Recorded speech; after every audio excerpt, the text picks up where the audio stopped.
জননন্দিত জননেতা লুৎফুল্লাহেল মাজেদ বাবু এখন বক্তব্য নিয়ে আসছেন। বাবু ভাইয়ের আগমন, শুভেচ্ছা স্বাগতম। বাবু ভাই তুমি এগিয়ে চলো। ওই মার্কা আছে, ঈশ্বরগঞ্জের মার্কা আছে, চকিলার মার্কা আছে, সেই মার্কা তালি দিয়া ধরে না কেন সবাই করে আলা জুড়ে বলো। ধন্যবাদ। বক্তব্য রাখবেন লুৎফুল্লাহেল মাজেদ বাবু। লুৎফুল্লাহেল মাজেদ বাবু।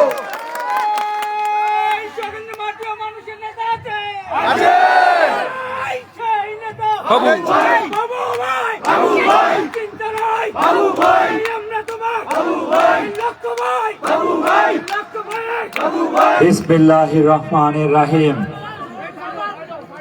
সম্মানিত এলাকাবাসী, উপস্থিত মুরব্বীগণ, গণ্যমান্য ব্যক্তিবর্গ, আমার সামনে যারা আছেন সবাই ডান পাশে যান। সবাই কেউ রেকর্ড করার দরকার নেই।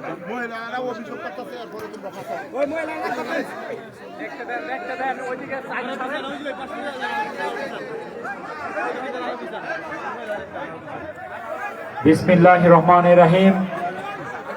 সম্মানিত এলাকাবাসী, উপস্থিত গণ্যমান্য ব্যক্তিবর্গ, উপস্থিত মুরব্বীগণ, উপস্থিত মা এবং বোনেরা, যাদের কাছে আমি আন্তরিকভাবে দুঃখ প্রকাশ করছি, আপনারা অনেকক্ষণ সময় আমার জন্য অপেক্ষা করছেন। উপস্থিত আমার সহকর্মী বৃন্দ, উপস্থিত আমাদের বাংলাদেশ জাতীয়তাবাদী দলের প্রবীণ ব্যক্তিত্ব, উনি আমাদের এই বাংলাদেশ জাতীয়তাবাদী দল থেকে 2001 সালে এমপি পদপ্রার্থী হয়েছিলেন। বাংলাদেশ জাতীয়তাবাদী দল ঈশ্বরগঞ্জ উপজেলা শাখার অনেক নেতৃবৃন্দ যার হাতে গঠিত হয়েছে, সেই আমাদের শ্রদ্ধাভাজন ব্যক্তিত্ব ইঞ্জিনিয়ার আব্দুল মজিদ সাহেব। মঞ্চে উপস্থিত আমাদের এই ঈশ্বরগঞ্জের গর্ব, সারা বাংলাদেশের বাংলাদেশ এলডিপির মাননীয় চেয়ারম্যান, আমাদের খুবই আপনজন এম এ বাশার সাহেব। এখানে মঞ্চে উপস্থিত আরো অনেক অঙ্গ সংগঠন এবং এর নেতৃবৃন্দ, আসসালামু আলাইকুম। আমি প্রথমেই দুঃখ ভরা ক্লান্ত হৃদয়ে স্মরণ করছি আমাদের সহকর্মী, যিনি মাত্র আগে 4-5 দিন আগে মৃত্যুবরণ করেছেন, যিনি আমাদের এই নির্বাচনী ট্রেনটিকে এগিয়ে নেওয়ার জন্য আমাদের সাথে রাত দিন পরিশ্রম করছিলেন, যিনি আমাদের সাথে এই নির্বাচনী মশাল নিয়ে আগ বাড়ানোর চেষ্টা করেছিলেন, 18 বাড়ির নেতৃত্ব দিয়েছিলেন। আমরা তার জানাজা পড়েছি, জানা যায় যে উপলব্ধি হয়েছে রাজনীতি তো সেটাই, রাজনীতি তো সম্মানের। মৃত্যুবরণ করার সময় যদি অস্ত্র সজল নয়নে আমাদের হাজার হাজার নেতাকর্মী, আমাদের হাজার হাজার বন্ধুবর, আমাদের হাজার হাজার সহকর্মী যদি সেই লাশটিকে, আমার লাশটিকে সামনে রেখে অশ্রু সজল নয়নে যদি বিদায় দেয়, এটাই রাজনীতির সার্থকতা, এটাই রাজনৈতিক জীবনের সবচেয়ে বড় অ্যাচিভমেন্ট, এটাই রাজনৈতিক সততা, এটাই রাজনীতি করা কল্যাণের, এটাই রাজনৈতিক ব্যক্তিত্ব। আজকে আমরা যাকে হারিয়েছি, এই ব্যথাতুর হৃদয়ে আপনাদেরকে সামনে এই নির্বাচনী মঞ্চে দাঁড়িয়ে হৃদয় দিয়ে শ্রদ্ধার সাথে স্মরণ করতে চাই আব্দুল্লাহ আল মামুন খোকন, আমাদের সেই সহকর্মীকে, আমাদের সেই ঈশ্বরগঞ্জ উপজেলার যুগ্ম আহ্বায়ককে, যিনি আমাদের সাথে আছেন, এখনো আমরা অনুভব করি। ভাইয়েরা আমার, মা বোনেরা আমার রাজনীতি করাটা খুব সহজ ছিল না। আপনারা জানেন আমি এই ঈশ্বরগঞ্জে নারীর টানে ফেরত এসেছি।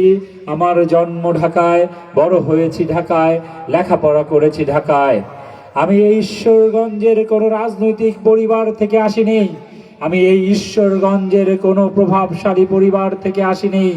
আমি যখন ঈশ্বরগঞ্জে আসি, আমি যখন ঈশ্বরগঞ্জের মাটিতে হাঁটা শুরু করি, আমি যখন এর বাতাসে নিঃশ্বাস নেই, আমি যখন এই রাস্তা দিয়ে হাঁটি, আমার বারবার মনে হয়েছে এখানেই তো নারী পোতা আছে আমার সেই বাবার, এখানেই তো নারী পোতা আছে আমার সেই দাদার।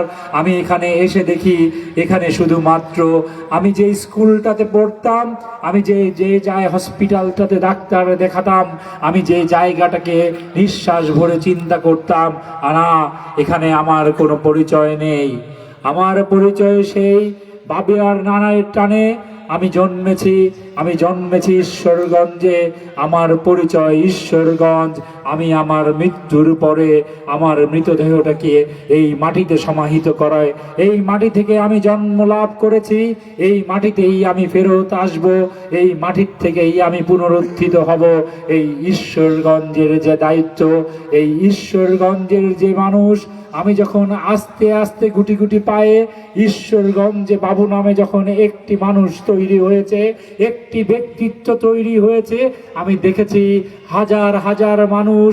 একটি বাবা যখন তার কন্যার ক্যান্সার আক্রান্ত হওয়ার পরে সম্পূর্ণ নিঃস্ব হয়ে যখন আমার সামনে দাঁড়ায়, আমি আয়নার সামনে দাঁড়িয়ে অনেক রাতে না ঘুমিয়ে আমি চিন্তা করেছি, এই মাটি আমার, এই দেশ আমার, এই দায়িত্ব আমার। আমি হয়তো ভালোবাসায় থাকি, আমি হয়তো একটি ভালো গাড়ি চড়ি, আমি হয়তো 3 বেলা ভালো খাই, কিন্তু আমি যে মাটিতে শুইব, যে মাটি থেকে আমি জন্মগ্রহণ করেছি, সেই মাটির মানুষগুলো ভালো নেই। সেই মাটির মানুষগুলোর দায়িত্ব থেকে আমার রাজনীতি করা। এই ঈশ্বরগঞ্জে এই উঁচাখিলায় আমি যখন দেখেছি একজন অভয় সাহা, যার বাবা ঝালমুড়ি বিক্রি করত, যার মা বিনা চিকিৎসায় মারা গেছে, তবু যোদ্ধা মা তার সন্তানকে পড়িয়ে যখন বুয়েটে ভর্তি করেছে। সালাম জানাই এরকম ঝালমুড়ি বিক্রি করা মানুষদের, তারা আমাদের থেকেও বড়। আমরা প্রতিটি গৃহে এরকম অভয় সাহার বাবা মাকে যদি জন্ম দিতে পারি, এরকম যোদ্ধা মাকে যদি জন্ম দিতে পারি, এটাই আমার রাজনৈতিক সার্থকতা। যখন আমি সে বুয়েটে ভর্তি হয়েছে, আমার কাছে এসেছে, আমি যখন তার ল্যাপটপ কিনে দিতে পেরেছি, আমি যখন তার বুয়েটের ভর্তির সাথে দাঁড়াতে পেরেছি, এটাই আমার রাজনৈতিক দায়বদ্ধতা, এটাই আমার রাজনৈতিক সার্থকতা। আমি এ কারণেই রাজনীতি করতে আসছি। আমি ধনী হতে রাজনীতি করতে আসি নাই, আমি কোনো ক্ষমতা দেখে রাজনীতি করতে আসি নাই। কারণ আমি যখন রাজনীতিকভাবে আত্মপ্রকাশ করছি, আমি সবার রক্তচক্ষু এড়িয়ে নিজের অবস্থায় আমার জন্য মানুষ তৈরি হয়েছে।